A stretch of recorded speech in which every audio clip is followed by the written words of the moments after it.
Hello, you're watching Focus of the Week. This is weekly talk show of Newscafe G and Radio Jipa. Our topic for today is the transformation from traditional media into social media. We will talk about online media and how people are using those medias generally.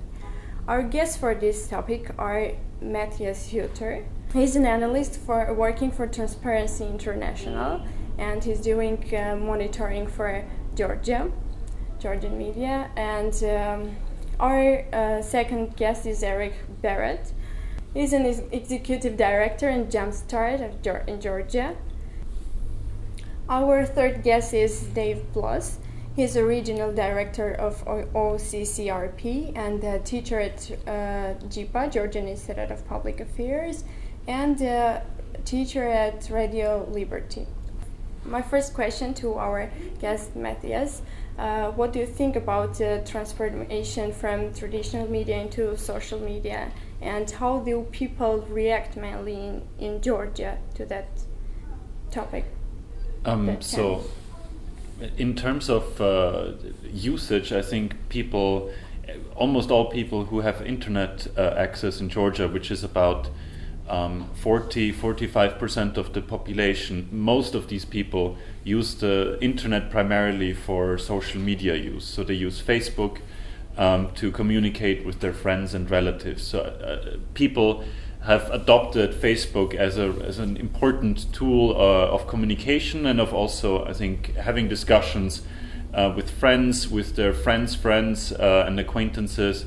And in Georgia, Facebook is used as a very public forum because people don't set very strong privacy settings, so people are okay with presenting themselves and their views openly on Facebook. So I think here in Georgia there's a very excessive use actually of, not excessive, but a very intensive and passionate use of Facebook, including for political discussions.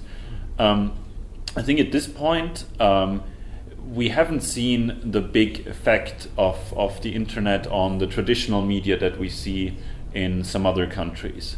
TV audiences are still stable and growing in Georgia, and the newspapers are still operating largely as they used to. While some of the more innovative newspapers have launched their own news websites and are actively using the internet to reach new audiences and reach more people.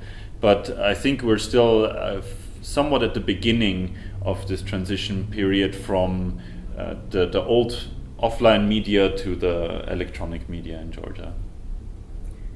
Thank you.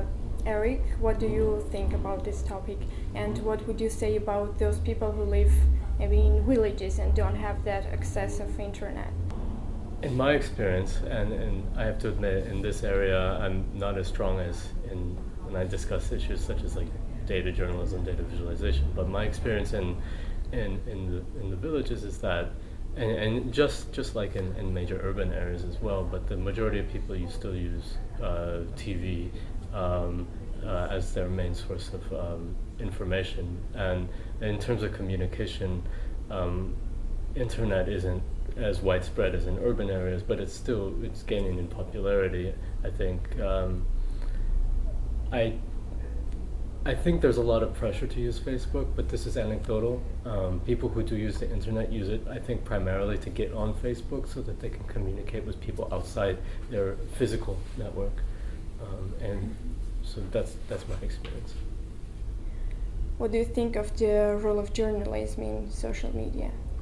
Do people need to trust what they read in social media, or it's just something that they don't really need to trust? I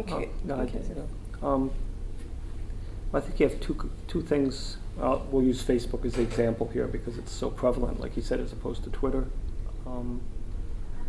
The news feeds on Facebook. I know a lot of journalists, and I'm one of them, who I get all my information from Facebook, not because it's Facebook, but because I take, Net Gazette, I take every, Newscafe, GE, everything else. I take every news feed I can, even in Georgian language, even if I'm Google translating. So when I'm opening Facebook, I have a huge amount of stuff from other news outlets.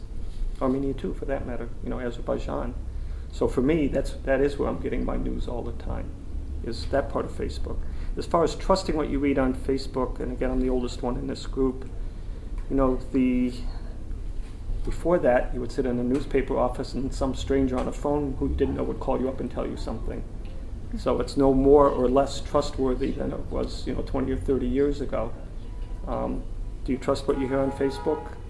No, you look at the face, you look at the tone of it, you decide whether to respond to it. But honestly, it's no better or worse than, a tip on a phone 20 years ago from somebody you didn't know.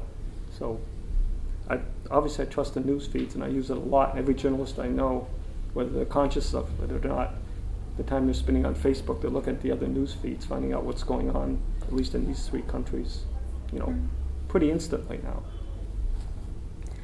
Okay, can you let's talk about the accuracy and the rules, like for users of social media and that of traditional media? I'm sorry, I wouldn't see social media as really a replacement for as like a new form of media outlet. I see Facebook as a channel where people can share links and have discussions and post about themselves and show pictures of what they really want to show. But that is not a media outlet in my point of view. It's a channel where you can communicate and receive information.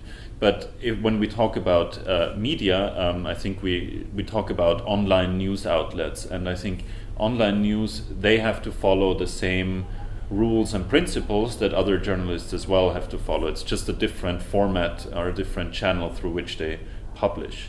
For example, one thing that always irritates me is that there are some journalists in Georgia who only look at what people write on Facebook, and because these profiles are largely public, then they think this is kind of a public comment, and they form news stories out of what people are posting on Facebook, even if these are people that are not very famous, or it's not the prime minister, it's people who have some kind of public role, but you need to apply the exact same judgment that you have to apply with any other source. You need to really think about, is this a trustworthy person? Is this a person who has a specific expertise about a topic? And if in doubt, then I should kind of contact that person individually and maybe use Facebook to write him a message and get some additional comments in an environment where the respondent also knows that this is specifically to be quoted or publicized in news reporting. Man. Do you think that people, like politicians mainly, are using this technique to contact their fans, let's say? Yeah, I mean, there's two different ways. I think politicians like the Saakashvili had a big Facebook profile. The presidential administration, the prime minister, many other politicians use it as a public relations channel where they show to their supporters or followers or journalists who follow them what they are doing, which school building they're opening, or what kind of speeches that they are giving. But that's the official use. If you sort of think of people who write about themselves, who post about themselves on Facebook, I look at it as just their own PR. And some people are better at it than others. Some people post stuff they shouldn't or anything else. But if I see something from Reuters on Facebook, I've got one trust level with it, because they've worked around the world for 100 years. If I see something posted by, somebody saying I'm great that I never met before, it's like, okay, that's over in that pile. I see many media outlets curating or recurating social media as if it were the news, as if that was like an official source, like where they don't even have to call the person or fact check the information, but they're simply doing what, like Hootweet or something, like, just people like you and me that we really maybe in one form in this world of social media are in some cases like a sort of layman journalist, but we don't have the same level of authenticity or credibility that, for example, a mainstream media outlet needs to have. People go to trust it, but what they're doing is they're taking social media as if it were an actual source. Mm-hmm. Do you think some people are using social media and posting their personal information or their point of view on Facebook mainly, and this affects on their job and they are getting fired or something like that. You have some examples about that? Internationally, that's an increasingly bigger problem, that people on Facebook, on Twitter, criticize their company, that their employer. They say, oh, I don't know, I'm having a bad day in the office in my job. I don't like my job, and then they get fired because they publicly criticize the company they work for. Or their boss. I think it's the BBC, but their journalists aren't allowed to retweet, or maybe it's another outlet, but the idea is that by retweeting something, you're endorsing it. And so they need to be very careful about that. Even if it's your own personal thing, you as a journalist, you're representative of this media outlet, and by retweeting something or following somebody, you're in fact in some ways maybe endorsing that person or that idea. And I think one thing that we always need to keep in mind, that we don't always know for 100% who is really behind somebody's Twitter or Facebook account. So a few months ago we had cyber criminals or terrorists hacked, I think it was the Twitter account of AP, and they posted that there was a bomb attack at the White House. And AP is such a trusted source that stock traders have software that analyzes tweets within a millisecond. And if a trusted source tweets something that seems like a negative development, that automatically triggers sales or buys on the stock exchange. And because somebody hacked this Twitter account and posted something that wasn't true, the stock market crashed for a few minutes. You have people, all over the world who are getting paid pretty good money to post things only to beat the other side, whether it be in business, whether it be in politics, whether it be in entertainment, whether it be in sports. A lot of organizations use it as a broadcasting tool, which I think is only half the story. I mean, social media is not just a way to broadcast your agenda or your ideas to the public, but it's also a way to communicate with them. And I've seen a lot of journalists use it as a means to say, hey, I've just heard this happen. Does anybody know anything about it? And it instantly, that question reaches a lot more people very quickly, and ultimately maybe somebody comes back with an answer that otherwise they wouldn't have been able to find out. Facebook is the biggest enemy from a financial point of view of online journalism or of journalism, because right now we have about, let's say, companies in Georgia spend $50 million a year on advertising. This money has to be enough to support all the TV stations, so more than 50 TV stations, more than a dozen radio stations, tens of news websites or different entertainment websites, and a number of magazines, newspapers, and other publications. So that we have very little advertising money. And let's say about $2 million of these $50 million go to online. So you see that from a financial point of view, online is still a very small player compared to television, which gets about $40 million. News media can use social media to pull them to their websites. Advertising is done the same way. Yeah.